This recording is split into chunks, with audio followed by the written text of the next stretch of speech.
Diri setiap orang itu pasti ada dua sosok, sosok orang waras, sosok orang gila. Nah, di dalam puisi kadang-kadang saya ingin menampilkan sosok saya yang waras supaya dia bisa mengingatkan sosok saya yang gila di dalam hidup sehari-hari.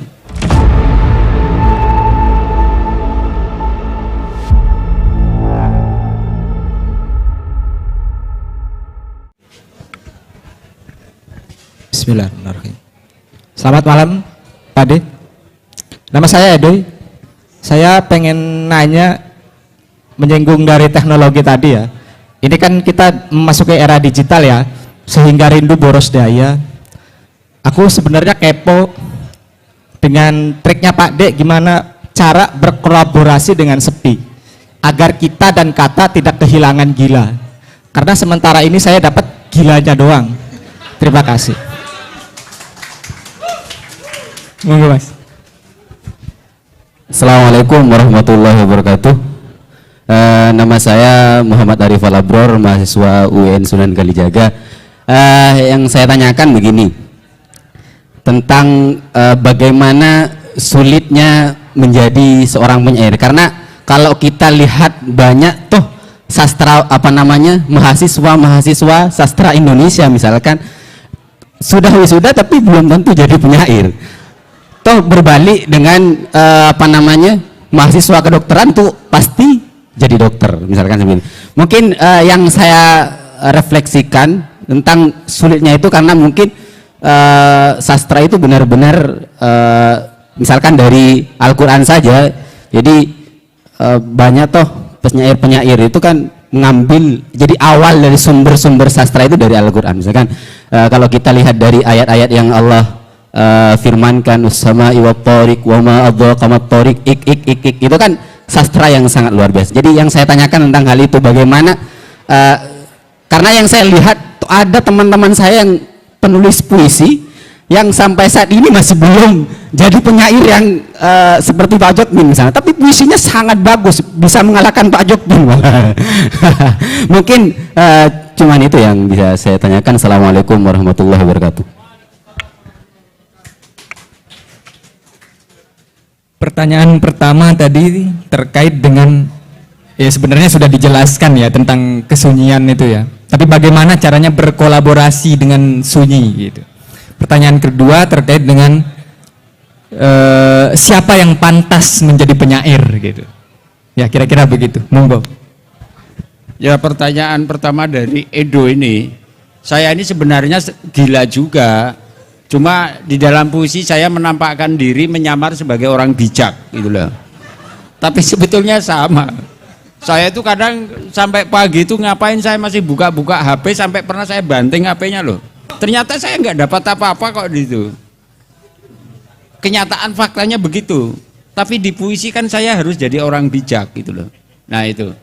Jadi kadang-kadang begini, si aku yang tampil di dalam puisi itu sebetulnya bukan si akunya yang asli, tetapi itu alter egonya, akunya yang lain. Di dalam diri setiap orang itu pasti ada dua sosok, sosok orang waras, sosok orang gila. Nah, di dalam puisi kadang-kadang saya ingin menampilkan sosok saya yang waras supaya dia bisa mengingatkan sosok saya yang gila di dalam hidup sehari-hari. Karena saya tidak mungkin meminta orang lain untuk menasihati saya ingin menasihati diri sendiri. Kali lain saya pura-pura gila di dalam puisi supaya lalu saya terlibat dalam proses ulang-alik antara si aku yang gila dan si aku yang waras. Saya juga sampai usia 60 masih nggak tahu itu caranya mengatasi sepi sebetulnya. Tapi saya asik aja bermain puisi dan mencoba meledek diri sendirilah itu. Begitu untuk Edo. Sulitnya menjadi penyair. Kalau Anda sudah berusaha maksimal melakukan sesuatu dalam satu hal dan merasa Anda tidak jadi, ya anggap saja itu bukan takdir Anda. Itu loh. Tidak ada cara lain. Tidak ada cara lain Yang penting bahwa Anda sudah berusaha maksimal untuk mencapai atau menjadi sesuatu. Tapi kalau ternyata tidak bisa, padahal karya Anda bagusnya kurang apa, tetapi tetap tidak menganggap diri atau dianggap sebagai penyair, saya yakin takdir Anda ada di tempat lain, bukan di situ. Gitu loh. Saya mengalami hal yang sama. Saya pernah melakukan usaha maksimal dalam bidang lain, nggak jadi. Saya menganggap habitat saya adalah di puisi. Saya merasa mendapat banyak keberuntungan di puisi. Celana muncul pada momen yang tepat setelah rezim Orde Baru runtuh. Era reformasi dimulai, muncullah celana. Momennya tepat itu loh. Saya merasa diuntungkan oleh beberapa momentum dalam sejarah. Dan orang tidak boleh cemburu karena yang punya waktu itu bukan kita. Semesta itu punya waktu masing-masing untuk tiap dari Anda itu loh. Saya kalau tidak bersabar terhadap momentum, mungkin saya tidak akan jadi penyair. Sudah umur 35 tahun, belum punya buku. Bagaimana misalnya? Saya kira itu. Kesadaran diri ini juga penting. Sebetulnya saya ini akan berkembang menjadi pribadi yang bermakna bagi banyak orang dalam bidang apa. Itu aja diperlukan keheningan, doa sendiri, tirakat sendiri gitu loh. Maka saya suka kalau sebuah komunitas itu suka melakukan apa ya acara tirakat dalam bentuk nyanyi-nyanyi, pengajian, itu saya suka. Karena itu membantu kita untuk itu tadi, menciptakan keheningan supaya kita semakin sensitif. Sebetulnya saya ini diberi jatah apa itu loh. Saya nggak mungkin mengambil jatah yang bukan hak saya. Jatah saya ya di puisi lah, kira-kira begitu. Jawaban saya itu ya secara teknis nggak ada jawabannya. Ya kalau karyanya sudah bagus gimana coba? Itulah.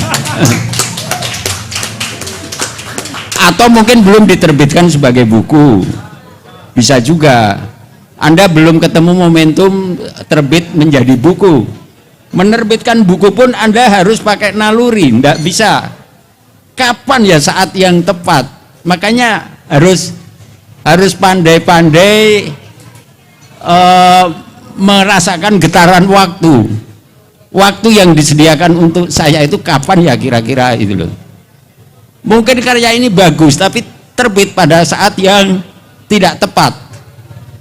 Bisa jadi juga kurang berhasil misalnya begitu. Saya sih begitu ya menurut pengalaman kegagalan saya dulu. Ternyata saya harus bersabar terhadap waktu untuk bisa membaca momentum-momentum terbaik saya itu kapan kira-kira itu. Jawabannya agak mistis tapi penting gitu.